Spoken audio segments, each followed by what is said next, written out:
have with us today the head strategist at Deutsche Bank. He is Binky Chadha, a man a lot of people listen to very closely. You are one of the most bullish strategists on the street. Your target for the S&P is up about 20% from here. I got to ask you, make the case. Why are you so bullish?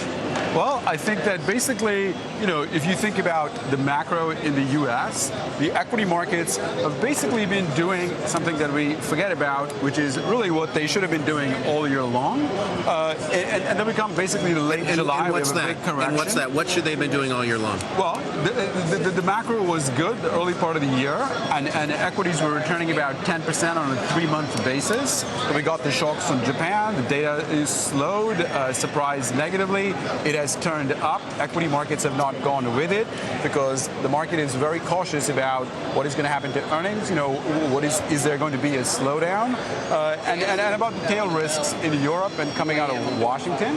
I remain constructive because I think that the tail risks don't materialize, and I think that the market and by tail risk, what's an example? And really positioned for a by tail risk, you're talking the European financial crisis basically becoming full-fledged. And you don't see that happening? It's clearly not our baseline view. I mean, it is a risk, but our working thesis has been that the Europeans will do what is necessary to avoid that, and I think that they are doing that. I think it's, their reaction has always been one step after the fact, but I think that, what the market's pricing in is that it's going to get out of control, and I think that there's limited chance. So it's back to numbers. Speaking of numbers, let me give everyone the closing numbers here, and then we're going to come back to the detail. Dow down 18 points on the day. The S&P looks like it is exactly flat. All right, okay, maybe up 14 cents. That's up 1/100%. And the NASDAQ comp, that's where a lot of the tech stocks live. That's where the action has been today, up about 2/3%. Binky, speaking of the NASDAQ, what's your view on tech versus, say, financials?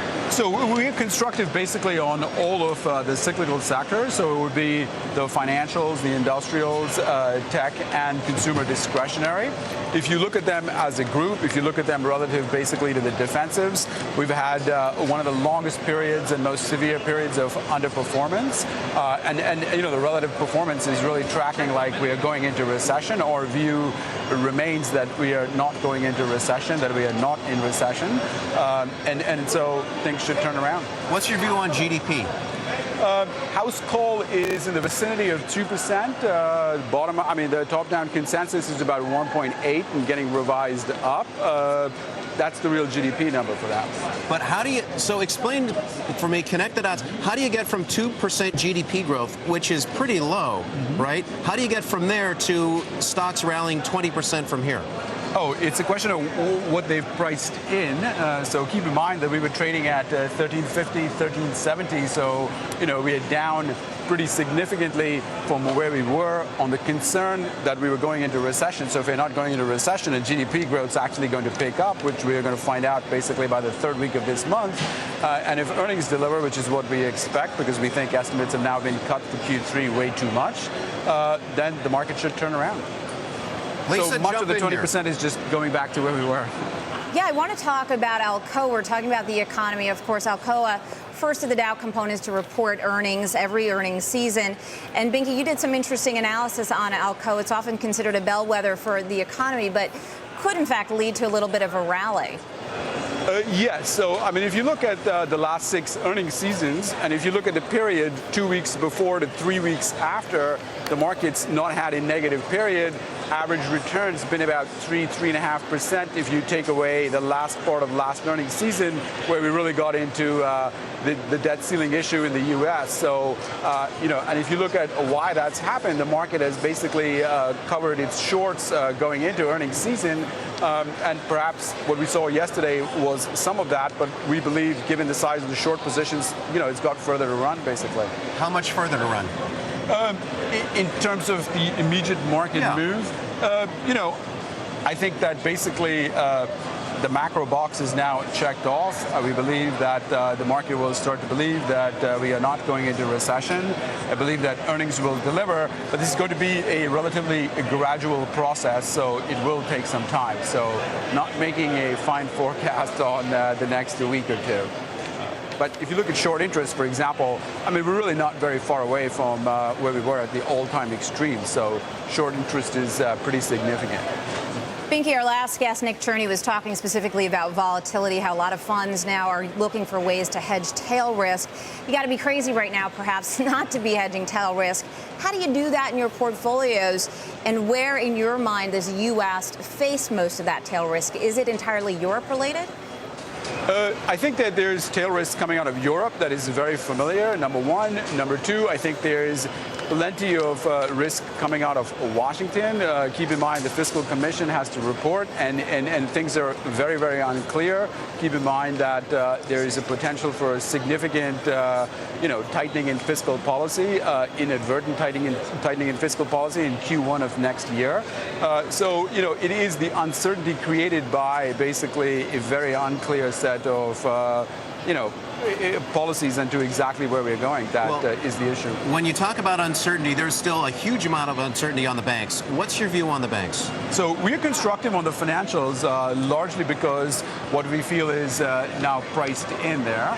I don't think the financials are really about this quarter's earnings. It's really about what is the outlook for the sector medium term. And here again, I think that Washington plays a big role in creating really the perceived uncertainty. And until that uncertainty is really resolved, we're not going to get that much clarity. This is the first earnings report that we've heard now. What's your take? So I would look at it in a slightly broader context. I mean, Alcoa marks always the beginning of earnings season, but plenty of companies have actually been reporting. And if you actually take a look at the proportion that have been beating, and the way we do it, we actually count earnings season as starting a good 15 days, so 2 weeks before basically the 15th, the middle of the previous month. And if you look at that, we're talking about 75 to 80% of companies have basically been beating. The guidance has been positive, just like any other quarter. 75%, I mean, that's been the norm, right? 75% of the companies beat. It's been the norm over the last 2.5 years on average, but the longer run average is closer to 60%. So, and if I look at the size of the beats so far, and that, always sort of goes down in earnings season, and it's just a function of the distribution, basically, of firms that reports, that's running exactly where we were running last quarter, which is a 5% beat on the level of earnings. So I'd say so far so good, give or take Alcoa. Now, curious that they miss on the bottom line number, earnings, but they actually beat on sales. Do you get any kind of comfort out of that they're actually selling more stuff? Yeah, we would have to take a look. I mean, but the revenue is really the key issue here. I think many people have been concerned about margins for quite some time. We've been much less concerned about margins, and then that's a longer discussion. You just have to look at how margins behave coming out of every recession. I mean, they peak many years after most people expect them to peak.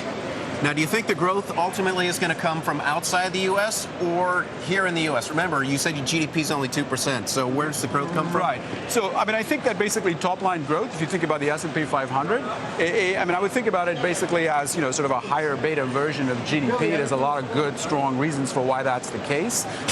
But, top-line growth's basically been running at 10 to 12% year on year. And I think it will decelerate some this quarter, but so far has shown no signs whatsoever of slowing down. Keep in mind that we were just talking earlier about GDP numbers for the third quarter. GDP in the first quarter and second quarter was 0.3 and 1.3, and we had 10 to 12% year on year, basically top line growth already. Okay, Binky Chadha, strategist at Deutsche Bank. We love having you on our show. Thanks for joining us. Pleasure.